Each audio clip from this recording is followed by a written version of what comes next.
유시민 작가는 내란을 끝내는 확실한 방법이라는 칼럼을 기고하면서 혼란스럽고 어두운 현재의 상황을 소개하며 글을 시작하고 있습니다. 그는 윤석열을 탄핵시켰음에도 불구하고 험난한 여정이 기다리고 있으며 그에 대한 근거로 검찰 독재 협력자들의 4가지 부류를 설명하고 있습니다. 그러면서 내란을 끝내는 확실한 방법은 민주당을 중심으로 한 야당밖에는 방법이 없으며 민주당을 믿고 전적으로 지지한다고 하였습니다. 자세한 내용 보시겠습니다. 유시민 칼럼. 내란을 끝내는 현명한 방법. 모든 게 엉망진창이다. 박근혜 대통령을 탄핵한 8년 전에는 이렇지 않았다. 시민들이 촛불 집회를 하는 가운데 국회는 압도적으로 탄핵안과 특검법을 의결했다. 지난 몇 년 동안 윤석열보다 더 극렬하게 부정선거 음모론을 펼쳤던 황교안이 대통령 권한대행이었지만 만사를 대체로 원만하게 처리했다. 헌법재판관들은 만장일치로 탄핵을 인용했고 특검은 박근혜를 구속 기소했으며 법원은 중형을 선고했다. 탄핵 사유는 윤석열이 훨씬 더 분명하다. 박근혜의 잘못은 국민 모르게 부정을 저지른 것이었다. 반면 윤석열은 온 국민이 보는 앞에서 위헌적 비상계엄을 선포하고 불법적 포고령을 발표했다. 무장한 군인들을 국회와 중앙선관위에 난입하게 했다. 친위 쿠데타가 실패로 끝난 뒤에도 야당을 비난하고 내란을 부정했다. 그런데도 특검이 언제 출범할지 알 수 없다. 헌법재판소가 구인 체제로 탄핵안을 정상 심사할 수 있을지도 불확실하다. 압도적 다수 국민이 탄핵과 처벌을 원하는데도 윤석열 탄핵으로 가는 길은 울퉁불퉁하기 짝이 없다. 왜? 이유는 딱 하나다. 대한민국의 모든 권력기관의 내란의 공범과 검찰 독재의 협력자들이 따리를 틀고 있기 때문이다.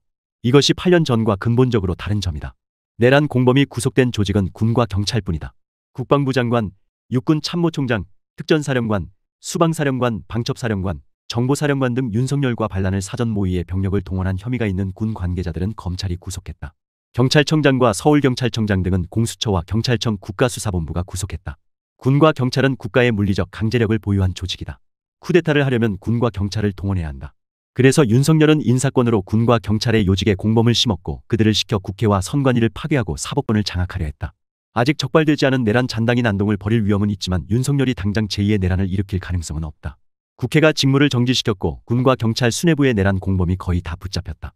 그러나 윤석열 탄핵을 완성하고 내란을 완전히 종식하기까지는 험난한 여정이 남아있다. 다른 권력기관의 검찰 독재 협력자와 내란 공범들이 자기네가 저지른 악행과 범죄를 감추려고 탄핵의 완결을 저지하고 있다. 권력기관의 잔류한 내란 공범은 결국 특검이 밝혀낼 것이다. 그러나 검찰 독재 협력자는 수사를 할 필요가 없다. 누구인지 다 안다. 그들이 윤석열의 검찰 독재에 협력한 목적은 2가지다. 첫째, 자신이 옳다고 믿는 이념을 실현하려고. 둘째, 개인적 이익을 도모하려고. 검찰 독재 협력자들은 둘 가운데 하나 또는 둘 모두를 위해 윤석열의 집권을 도왔고 윤석열의 권력 오남용을 감추었으며 윤석열의 모든 행위를 옹호했다. 검찰 독재 협력자는 4집단으로 나눌 수 있다. 첫째는 한덕수 국무총리와 장관들이다. 그들은 평소 윤석열의 권력 행사를 대행했다. 친위 쿠데타가 성공했으면 위헌 위법한 계엄 통치 명령을 군말 없이 수행했을 것이다. 둘째는 검사들이다. 극소수 정치검사와 다수의 선량한 검사를 나눌 근거는 없다. 검사들은 이재명을 비롯한 야당 정치인들을 제거하는 일에 앞장섬으로써 민주주의와 정치를 파괴했다. 김건희의 범죄 혐의를 무마해 법치주의를 무너뜨렸다. 정치검사들의 그런 행위를 비판한 검사는 말 그대로 극소수였다. 셋째는 국힘당 정치인과 당원들이다. 국힘당 국회의원들은 윤석열과 김건희의 범죄 혐의와 관련해 야당이 추진한 특검법을 모두 무산시켰다. 위헌 불법인 비상계엄 선포를 방조했고 윤석열 탄핵안에 반대표를 던졌다. 내란 행위의 실체가 드러났는데도 윤석열을 비호하면서 한덕수더러 내란 특검법 공포와 헌법재판관 임명을 거부하라고 한다. 검찰 독재 협력자 수준을 넘어 내란 공범임을 스스로 증명했다.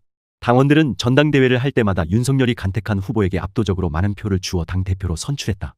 국힘당은 민주주의를 파괴하는 위헌정당이다. 민주사회에 존재할 자격이 없다. 넷째는 소위 레거시 미디어의 기자 또는 언론인들이다. 극소수 공영방송과 기자들의 신문을 제외한 모든 신문방송이 문재인 대통령의 인사권에 도전한 윤석열의 검난을 살아있는 권력에 대한 수사라 칭송하고 검난의 주모자를 공정과 정의의 화신으로 추켜세웠다. 대통령 윤석열과 영부인 김건희의 기괴한 언행에 대한 폭로가 나오면 심층 취재와 후속 보도를 하는 게 아니라 무시하거나 제보자를 공격했다. 윤석열이 계엄령을 준비하고 있다고 경고한 민주당 정치인들을 시대착오적 선동가로 몰아세웠다. 하이에나처럼 조국 가족에게 달려들었던 그들이 이제는 죽은 윤석열을 물어뜯고 있다. 윤석열이 그 정도인 줄 몰랐다는 변명은 이제 와서 하는 거짓말에 지나지 않는다. 그가 정책에 대해서 전적으로 무지하며 무속을 신봉하는 알코올 중독자라는 것은 국힘당 대통령 후보 경선 과정에서부터 모를 수 없을 정도로 분명하게 드러났다. 전두환을 찬양하고 공과 사를 구분하지 않으며 남과 대화하지 못하는 무능력자라는 것도 마찬가지다. 그들은 윤석열이 검찰 권력을 동원해 정적을 제거하려고 한 행위에 동조하면서 사법 리스크라는 말로 검찰 독재의 사법 피해자인 이재명을 비방했다. 윤석열의 빈자리에 자신들의 이익을 지켜줄 정치인을 끼워 넣을 목적으로 지금도 이재명 악마화하고 정치 혐오를 조장하고 있다. 우리나라가 망한다면 팔아른 언론인 책임이라고 나는 믿는다. 최근 여론조사에 따르면 탄핵 찬성 여론이 80%에 육박한다. 그런데도 국민은 불안하다. 한덕수가 헌법재판관을 추가 임명하지 않으면, 헌법재판관 6 가운데 하나라도 반대하면, 탄핵 결정이 지연되고 정치적 불확실성이 높아져 경제가 더 어려워지면, 트럼프가 취임해 한국 제품에 고율 관세를 매기면, 윤석열이 돌아와서 또 계엄령을 선포하면, 북한을 도발해 국지전을 터뜨리면, 국민 항쟁이 일어나 유혈 사태가 벌어지면, 그런 걱정 때문에 잠을 이루지 못하는 사람이 많다. 어떻게 해야 할까? 나는 민주당이 이끄는 국회를 믿는다. 적어도 지금은 다른 대안이 없다. 그것이 윤석열의 내란을 완전히 종식하고 나라를 정상화하는 유일한 방법이다. 지금 대한민국에는 두 권력이 대립하는 혁명적 정세가 펼쳐지고 있다. 국민이 직접 선출한 정통성 있는 권력인 대통령의 직무는 정지되었다. 그러나 윤석열의 권력이 사라진 것은 아니다. 제한적이지만 한덕수 총리와 국무위원들이 행정권을 대리 행사한다. 윤석열이 임명한 검찰총장이 내란 수사를 지휘한다. 검찰 독재 협력자와 내란 공범들이 여전히 권력을 쥐고 있다는 말이다. 다른 하나의 정통성 있는 권력은 다행히 건재하다. 국민이 직접 선출한 국회다. 이재명 대표가 이끄는 민주당이 국회를 이끈다. 국힘당의 방해를 받으면서도 헌법이 부여한 국회의 권한을 최대한 행사한다. 대통령 권한대행과 국회가 저마다 헌법과 법률에 따라 권한을 행사하고 있으니 혁명은 아니다. 하지만 분립된 두 권력이 충돌하고 있으니 혁명적인 정세임은 분명하다. 언론은 입을 닫고 있지만 12.3 내란 이후 대한민국의 위기를 타개한 리더는 이재명이다. 그는 검찰 독재의 사법적 공격과 김진성의 물리적 테러를 견뎌내고 민주당의 총선 압승을 이끌었다. 윤석열의 비상계엄 시도를 감지하고 지속적으로 경고하면서 대비책을 세웠다.